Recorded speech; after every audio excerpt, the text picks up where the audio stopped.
Louvado seja nosso Senhor Jesus Cristo. Hoje, dia 6 de junho, estamos no 10º domingo do tempo comum. O evangelho de hoje é de Marcos, capítulo 3, versículos 20 a 35. Jesus voltou para casa com seus discípulos e, de novo, se reuniu tanta gente que eles nem sequer podiam comer. Quando souberam disso, os parentes de Jesus saíram para agarrá-lo, porque diziam que estava fora de si. Os mestres da lei que tinham vindo de Jerusalém diziam que ele estava possuído por Beelzebu e que, pelo príncipe dos demônios, ele expulsava os demônios. Então Jesus os chamou e falou-lhes em parábolas. Como é que Satanás pode expulsar Satanás? Se um reino se divide contra si mesmo, ele não poderá manter-se. Se uma família se divide contra si mesma, ela não poderá manter-se. Assim, se Satanás se levanta contra si mesmo e se divide, não poderá sobreviver, mas será destruído. Ninguém pode entrar na casa de um homem forte para roubar seus bens, sem antes o amarrar. Só depois poderá saquear sua casa. Em verdade vos digo, tudo será perdoado aos homens, tanto os pecados como qualquer blasfêmia que tiverem dito. Mas quem blasfemar contra o Espírito Santo nunca será perdoado, será culpado de um pecado eterno. Jesus falou isso porque diziam, ele está possuído por um espírito mau. Nisso chegaram sua mãe e seus irmãos. Eles ficaram do lado de fora e mandaram chamá-lo. Havia uma multidão sentada ao redor dele. Então lhe disseram, tua mãe e teus irmãos estão lá fora à tua procura. Ele respondeu, quem é minha mãe? Quem são meus irmãos? E olhando para os que estavam sentados ao seu redor, disse, aqui estão minha mãe e meus irmãos. Quem faz a vontade de Deus, esse é meu irmão, minha irmã e minha mãe.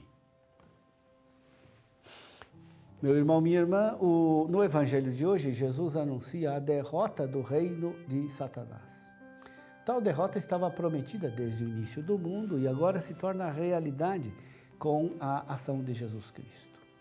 Esse é o sentido da parábola de Jesus. Satanás é o homem forte, que é derrotado por outro mais forte do que ele e que tem os seus bens roubados por este mais forte.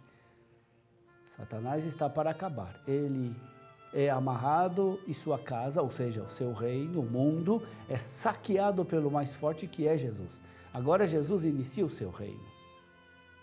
Agora, o dominador é Jesus. Nós não somos mais prisioneiros da casa de Satanás. Jesus veio finalmente e dominou Satanás. Nós fomos conduzidos para fora da prisão de Satanás. Tudo isso foi realizado pelo mistério pascal, quando Jesus invadiu a casa de Satanás e nos trouxe para a liberdade. Esse acontecimento se verificou para nós no batismo, na crisma e na Eucaristia, quando escapamos de Satanás e de suas seduções e passamos para o reino do Filho bem-amado. A mensagem do Evangelho de hoje é também uma mensagem para a nossa vida. A batalha final, decisiva entre o reino de Satanás e o reino de Cristo já tem um vencedor. Mas a batalha do dia a dia continua. A serpente continua a armar ciladas. Ele foi expulso da casa no batismo, mas ele continua tentando voltar para a casa de onde saiu. E se ele voltar, a situação se torna mais lamentável do que a situação de antes. Portanto, os tempos de hoje são tempos de vigilância, de decisão, de perseverança. É preciso lutar, porque a rebelião e guerra de Satanás contra os cristãos que foram conquistados por Cristo continua. A rebelião de Satanás contra Deus não se deu somente em um passado distante e durante a vida terrena de Jesus. A história da salvação não chegou ao seu termo e o juízo final sobre os demônios deve ainda ocorrer. Até o retorno de Cristo, o mundo é ainda teatro do conflito entre o reino de Deus e o reino de Satanás. Por isso, as potências demoníacas permanecem, a estas potências demoníacas permanece a possibilidade de uma atividade na tentação e na sedução dos seres humanos. É preciso sempre lembrar que a vitória de Cristo é vitalmente muito mais eficaz e poderosa na defesa e proteção da igreja. Na rebelião contra Deus, o influxo de Satanás sobre o ser humano nunca se iguala ao de Deus. Somente Deus pode agir no íntimo da pessoa, a partir do seu interior, do coração. Por ser uma criatura, Satanás pode influenciar o homem através da instrução, da persuasão, da excitação, a partir de fora. Há também casos de ação demoníaca por possessão. Em senso estrito, possessão é a tomada de posse do corpo por parte de Satanás. Desconhecemos a extensão total dos poderes do demônio sobre o universo criado, no qual se inclui também a humanidade. Sabemos que tanto na Bíblia quanto na história há casos em que o diabo penetra no corpo de uma pessoa e controla suas atividades físicas, palavra, movimentos e ações. Mas o diabo não pode controlar a alma. A sua liberdade permanece inalterada e nem todos os demônios do inferno juntos têm o poder ou a permissão de forçá-la. Em princípio, não devemos menosprezar a influência do demônio e julgá-la insignificante. Nem devemos julgar que todos os transtornos de personalidade, histeria, doença psíquica, distúrbios mentais, desvios, sejam possessão demoníaca. O remédio sacramental contra a possessão é o exorcismo. Além da sedução, sugestão, instrução, a tentação a partir de fora e da possessão, o demônio, enquanto criatura que pertence ao cosmo, pode também se servir de elementos criados. Em sua rebelião contra Deus, o demônio pode atuar nos males físicos.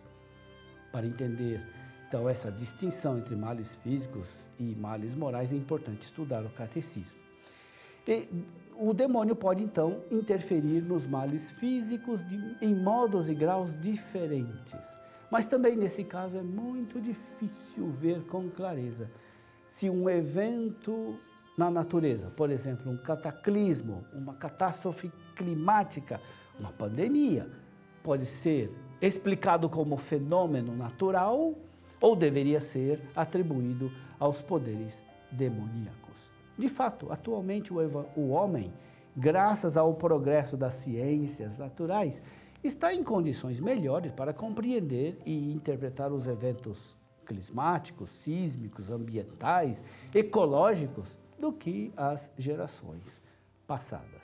De qualquer forma, devemos ter claro que Satanás e os seus anjos, em virtude da sua criaturalidade, estão inseridos no conjunto do cosmo e têm a capacidade de exercer uma influência deletéria, destrutiva, não construtiva, também sobre as criaturas infra-humanas. Essa possível influência sempre se dá na medida da permissão divina e no âmbito do governo providente de Deus. Contra esse influxo de Satanás sobre os elementos criados, o remédio protetor é o sacramental da consagração. Satanás pode agir também através de maldições. Esse caso está incluído nos que os demônios agem através de poderes desconhecidos e que não são explicáveis pelas ciências naturais. É o caso do sortilégio, da bruxaria, da mandinga, da feitiçaria, da magia, da adivinhação, do satanismo e assim por diante. Essas práticas, mesmo que não provoquem dano direto, causam geralmente confusão, inquietude, medo. Aqui é preciso discernimento prudente entre o campo das forças demoníacas e o das forças naturais. Por isso, não devemos descartar que uma pessoa dotada de forças demoníacas possa provocar o mal. Mas a verificação de tal possibilidade só deve ser admitida quando todas as explicações naturais forem insuficientes. Contra tal influxo de Satanás, através do recurso de forças ocultas, o remédio protetor é a bênção. Diante da atuação demoníaca, a Igreja recebeu meios genuínos de defesa, nos quais se aplica o poder vitorioso de Cristo. São os sacramentais da consagração, da bênção e do exorcismo. Mas, muito mais eficaz e importante é a defesa de uma vida santa, fundada na fé, na graça e na comunhão com Cristo. Para que Satanás fuja do cristão, não há providência melhor e mais eficaz do que a adesão firme e consciente a Cristo, através dos sacramentos, da oração, da vigilância e de uma vida santa.